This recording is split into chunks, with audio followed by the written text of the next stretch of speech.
ikakungura cyane cyane gutanga ubumenyi ufite nawe birakungura ntacyo byabitwaye mwarimu yaramubwiye ngo yigishe umuntu nje kukwigisha nabonye ibirenge byawe utazi kubikoresha nabonye ikindi ushobora gukubitwa ibipfunsi byinshi kurusha ibyo warekura njye nagutoza ukarenga dutangire ryari rebe mwarimu yamuhaye uruhushya ngo toza umuntu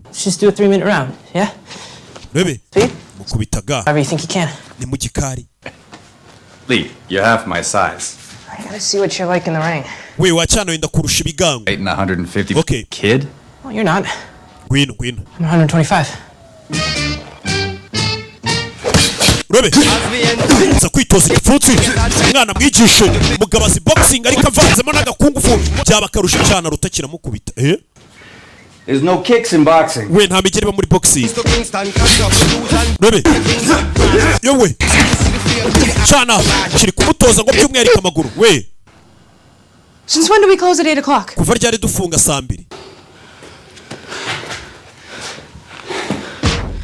Rebe.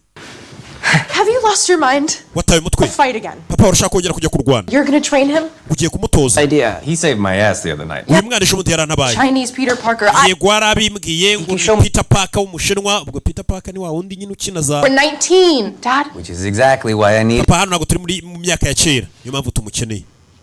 You know you're giving him false hope. Papa uri kumuha ibyiringiro bidahari. Ariko biraruta kubona nta byiringiro. About that? Honey. It's one fight. No murwana umwe cyangwa ibiri nkakorera udufaranga nkiyishyurira amadeni.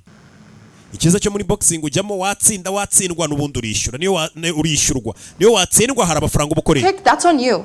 You hear me? Papa wanjye niba mukubita niwe nzabibaza. Yeah. Yego. Neighborhood heard you.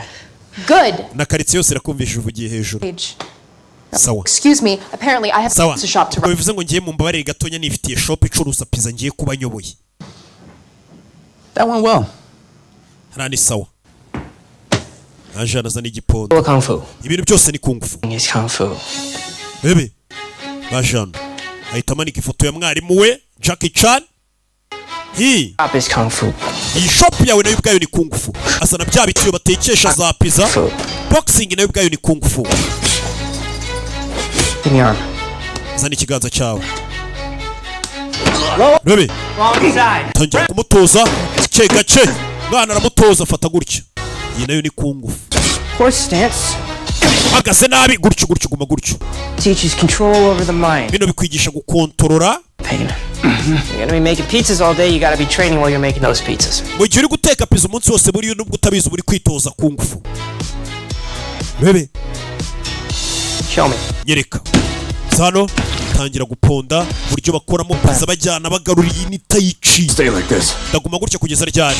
See you in an hour. Ngiye kurya ibya saa sita ndagaruka mu isaha turasubira ukimeze uko. Long arms. But when you're in close, you're not gonna always have room to swim. Urumva ugomba kwitoza aho uri hose apana kwicara ku ntebe mu nzira ukagenda ubana ugenda 1-inch punch. Bebe. Try it. Igipfunsi cyegereye. Bebe. Don't worry so much about power. Jo. Bebe. Focus on snapping the wrist. Tangira kumwitoza uburyo ki ushobora gukubita igipfunsi kandi. Yeah.